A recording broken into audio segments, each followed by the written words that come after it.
आज मैं आपको पाप मोचनी एकादशी का महत्व बताने वाली हूँ।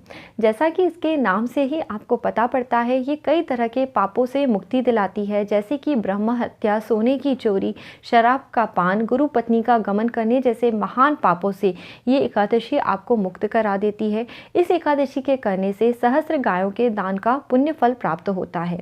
दोस्तों, इस एकादशी को करने का महान फल किस तरह से प्राप्त होता है, इस एकादशी का क्या महत्व है, ये सभी आज इस वीडियो में मैं आपको विस्तार से बताने वाली हूँ। नमस्ते दोस्तों, मेरे चैनल नीता विक्रम में आपका स्वागत है। मैं हूँ आपकी दोस्त नीता। आप सभी माता रानी का जयकारा ज़रूर लगाइए। ओम नमो भगवते वासुदेवाय नमः ज़रूर कहिए। आप सबके ईश गुरुदेव, भगवान, माता पिता सबको कोटि कोटि प्रणाम है। साथ ही साथ अगर दोस्तों आज आप इस चैनल पर पहली बार आए हैं तो इस चैनल को सब्सक्राइब ज़रूर करिए। चैनल सब्सक्राइब करने के लिए वीडियो के नीचे बने हुए लाल रंग के सब्सक्राइब के बटन को प्रेस करिए। बाजू में बने हुए घंटी या बेल के आइकन को प्रेस करिए। निःशुल्क है, फ्री है दोस्तों। चैनल ज़रूर सब्सक्राइब करिएगा। वीडियो अच्छा लगता है तो इसे लाइक करिए, फैमिली फ्रेंड्स सबके साथ शेयर करिए। निःशुल्क है दोस्तों, इस वीडियो को सब्सक्राइब जरूर करिएगा और कमेंट करके बताइए ये कथा आपको कैसी लगी। ज्ञानवर्धक कथा है दोस्तों। जीवन में कई तरह के पाप होते रहते हैं, उन सभी से मुक्ति मिलना उतना ही अनिवार्य है, वरना हमें उनके पाप कर्म जरूर भुगतने पड़ते हैं। तो दोस्तों, चैत्र माह के कृष्ण पक्ष की पाप मोचनी एकादशी का महात्म्य सुनते हैं। युधिष्ठिर जी ने पूछा, भगवान, फागुन के शुक्ल पक्ष में आमला की एकादशी का महात्म्य मैंने सुना, अब चैत्र के कृष्ण पक्ष की एकादशी का क्या नाम है यह बताने की कृपा करिए। इस पर भगवान श्री कृष्ण बोलते हैं, सुनो, इस विषय में एक पापनाशक उपाख्यान यानी एक संवाद सुनाता हूँ, जिसे चक्रवर्ती नरेश मंधाता के पूछने पर महर्षि लोमेश ने कहा था। मंधाता जी ने बोला, हे भगवान, मैं लोगों के हित की इच्छा से यह सुनना चाहता हूँ कि चैत्र मास में कृष्ण पक्ष की किस नाम की एकादशी होती है, उसकी क्या विधि है, उससे किस तरह के फल की प्राप्ति होती है, कृपया ये सब बातें आप मुझे बताइए। इस पर लोमश ऋषि ने कहा, सुनिए, पूर्व काल की बात है। अप्सराओं में सेवित चैत्रनथ नामक एक वन था, जहाँ गंधर्व की कन्याएं किन्नरों के साथ बाजे बजाती हुई विहार करती थीं। वहीं मंजू घोषा नामक एक बहुत ही सुंदर अप्सरा थी। मुनिवर मेधावी को मोहित करने के लिए वह वहां आई। वे महर्षि उसी उपवन में रहकर ब्रह्मचर्य का पालन कर रहे थे। मंजू घोषा मुनि से इतनी भयभीत थी कि वो आश्रम से एक कोस दूर ही ठहर गई और सुंदर ढंग से वीणा बजाती रही, मधुर गीत गाने लगी। मुनि श्रेष्ठ मेधावी घूमते हुए उधर जा निकले और उसी सुंदरी अप्सरा के इस गान को देखते ही सेना सहित कामदेव से परास्त होकर बरबस उसके मुंह के वशीभूत हो गए। मुनि की ऐसी अवस्था देख मंजू घोषा ने उनके समीप आई और वीणा नीचे रखकर उनका आलिंगन करने लगी। मेधावी भी उनके साथ रमण करने लगे। कामवश रमण करते हुए उन्हें रात दिन किसी का भी भान न रहा। इस प्रकार मुनिजोयोचित सदाचार का लोप होने लगा। अप्सरा के साथ रमण करते हुए उन्हें बहुत दिन व्यतीत हो गए। मंजू घोषा देवलोक को जाने के लिए तैयार हुई। जाते समय उन्होंने मुनि श्रेष्ठ मेधावी से देवलोक जाने के लिए आज्ञा मांगी और कहा, ब्राह्मण, अब मुझे अपने देश जाने की आज्ञा दीजिए।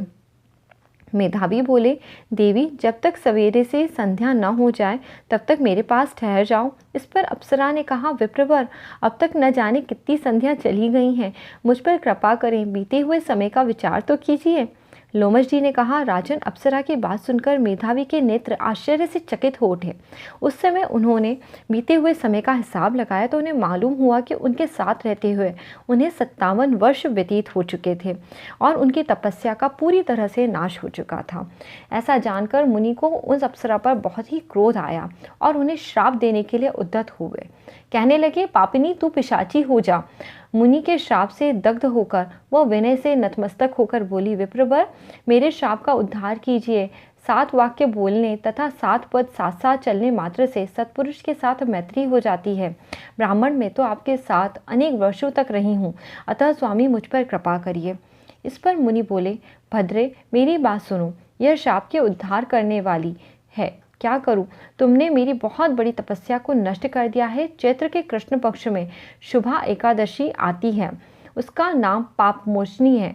वह सभी पापों का क्षय करने वाली है। सुंदरी, उसी का व्रत करने पर तुम्हारी पिशाचता दूर होगी।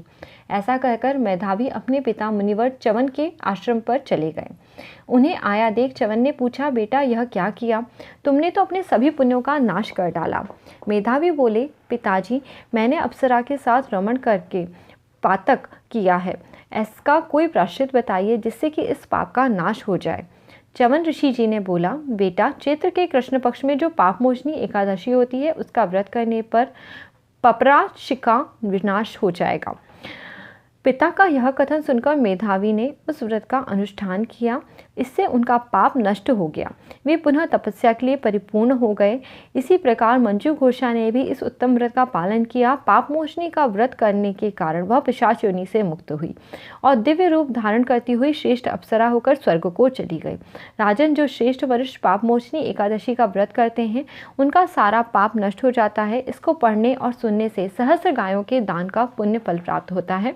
ब्रह्म हत्या, सुवर्ण चोरी, सुरापान, गुरु पत्नी गमन करने वाले महापाप का भी इस व्रत को करने से नाश होता है। वह पाप मुक्त हो जाते हैं। यह व्रत परम पुण्य है। इसको सभी लोगों को करना चाहिए।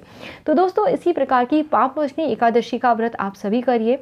दशमी की तिथि से शाम के समय गेहूं, जौ और मूंग की दाल खाकर इस व्रत को भोजन का शुरुआत करिए और जब एकादशी का दिन आए उस दिन पर फलाहार रहिए।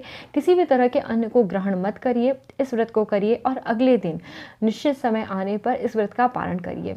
सभी तरह के पापों से मुक्त होकर कई तरह के आप जो सुख हैं उनको भोगें। आपका व्रत सफल हो, इसी कामना के साथ दोस्तों आज का वीडियो यहीं समाप्त करती हूँ। अगली बार फिर आपसे मिलूंगी। तब तक के लिए नमस्ते दोस्तों।